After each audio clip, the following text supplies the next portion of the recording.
जय श्री हरि। आदित्य हृदय सतोतम। उधर श्री रामचंद्र जी युद्ध से थककर चिंता करते हुए रणभूमि में खड़े थे।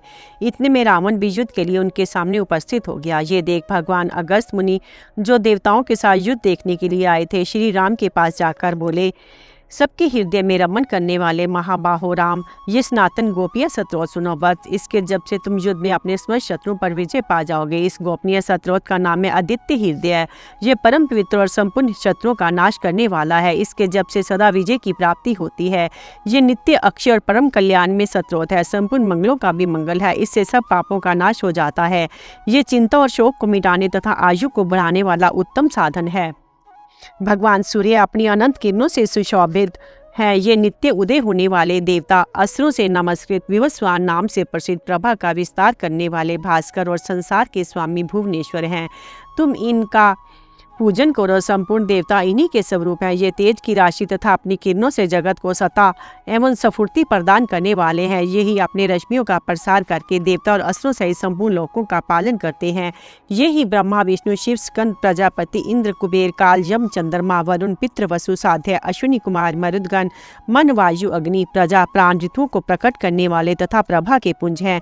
इन्हीं के नाम आदित्य, अदिति पुत्र, सविता, जगत को उत्पन्न करने वाले, सूर्य, सर्वव्यापक, खग, आकाश में विचरने वाले, पूषा पोषण करने वाले, प्रकाशमान, स्वर्ण सदृश, भानु, हिरण्य रेता, ब्रह्मांड की उत्पत्ति के बीच दिवाकर, रात्रि का अंधकार दूर करके दिन का प्रकाश फैलाने वाले, हरि दशव दिशाओं में व्यापक अथवा हरे रंग के घोड़े वाले, हजारों किरणों से सुशोभित, 7 घोड़ों वाले, मरीचिमान किरणों से सुशोभित, तिमिरोमंथ, अंधकार का नाश करने वाले, शंभु, कल्याण की उद्गम स्थान, त्वष्टा, भक्तों का दुख दूर करके अथवा जगत का संहार करने वाले, ब्रह्मांड को जीवन प्रदान करने वाले, अंशुमान, किरण धारण करने वाले, हिरण्य गर्भ ब्रह्मा, शिशिर, स्वभाव से ही सुख देने वाले, तपन, गर्मी पैदा करने वाले, दिनकर, रवि, सब की स्तुति के पात्र, अग्नि गर्भ, अग्नि को गर्भ में धारण करने वाले, अदिति पुत्र, शंख, आनंद स्वरूप एवं व्यापक, शिशिर नाशन, शीत का नाश करने वाले, व्योमनाथ, आकाश के स्वामी, तमोभेदी, अंधकार को नष्ट करने वाले,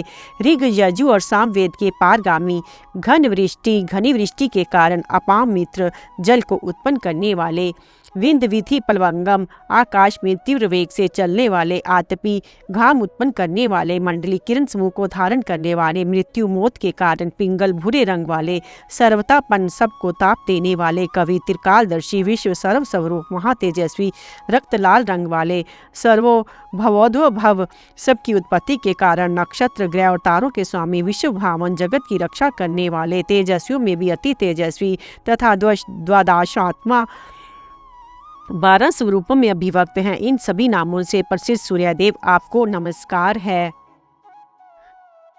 पूर्व गिरी, उदयाचल तथा पश्चिम गिरी, अस्ताचल के रूप में आपको नमस्कार है। ज्योतिर्गणों, ग्रहों और तारों के स्वामी तथा दिन के अधिपति, आपको प्रणाम है। आप जय स्वरूप तथा विजय और कल्याण के दाता हैं। आपके रथ में हरे रंग के घोड़े जुते रहते हैं। आपको बारंबार नमस्कार है।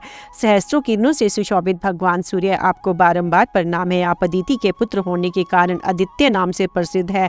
आपको नमस्कार है। उग्र अभक्तों के लिए भयंकर, वीर, शक्ति संपन्न और सारंग शीघ्रगामी सूर्यदेव को नमस्कार है।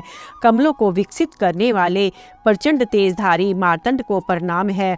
आप ब्रह्मा, शिव और विष्णु के भी स्वामी है। सूर्य आपकी संज्ञा है। ये सूर्यमंडल आपका ही तेज है। आप प्रकाश से परिपूर्ण है। सबको स्वाहा कर देने वाला अग्नि आपका ही स्वरूप है। आप रौद्र रूप धारण करने वाले हैं। आपको नमस्कार है।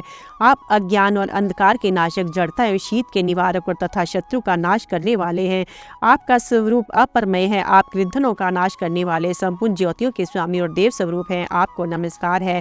आपकी प्रभा तपाए हुए स्वर्ण के समान है। आप हरि, अज्ञान का हरण करने वाले, विश्वकर्मा, संसार की सृष्टि करने वाले हैं। तम के नाशक, प्रकाश स्वरूप और जगत के साक्षी हैं। आपको नमस्कार है। रघुनंदन, ये भगवान सूर्य ही संपूर्ण भूतों का संहार, सृष्टि और पालन करते हैं। ये ही अपनी किरणों से गर्मी पहुंचाते और वर्षा करते हैं। ये सब भूतों में अंतर्यामी रूप में स्थित होकर उनके सो जाने पर ही जागते रहते हैं।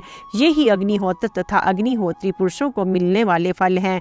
देवता, यज्ञ और यज्ञों के फल भी यही हैं। संपूर्ण लोकों में जितनी क्रियाएं होती हैं, उन सब का फल देने में ये ही पूर्ण समर्थ है। राघव विपत्ति में, कष्ट में, दुर्गम मार्ग में तथा किसी भय के अवसर पर जो कोई पुरुष इन सूर्य देव का कीर्तन करता है उसे दुख नहीं भोगना पड़ता। इसलिए तुम एकाग्रचित होकर इन देवादिदेव जगदीश्वर की पूजा करो। इस आदित्य हृदय का 3 बार जप करने से कोई भी युद्ध में विजय प्राप्त कर सकता है। महाबाहो, तुम इसी क्षण रावण का वध कर सकोगे। ये कहकर अगस्त जी जैसे आए थे उसी प्रकार चले गए। उनका उपदेश सुनकर महातेजस्वी श्री रामचंद्र जी का शोक दूर हो गया। उन्होंने प्रसन्न होकर शुद्ध चित्त से आदित्य हृदय को धारण किया और 3 बार आचमन करके शुद्ध हो भगवान सूर्य की ओर देखते हुए इसका 3 बार जप किया। इससे उन्हें बड़ा हर्ष हुआ।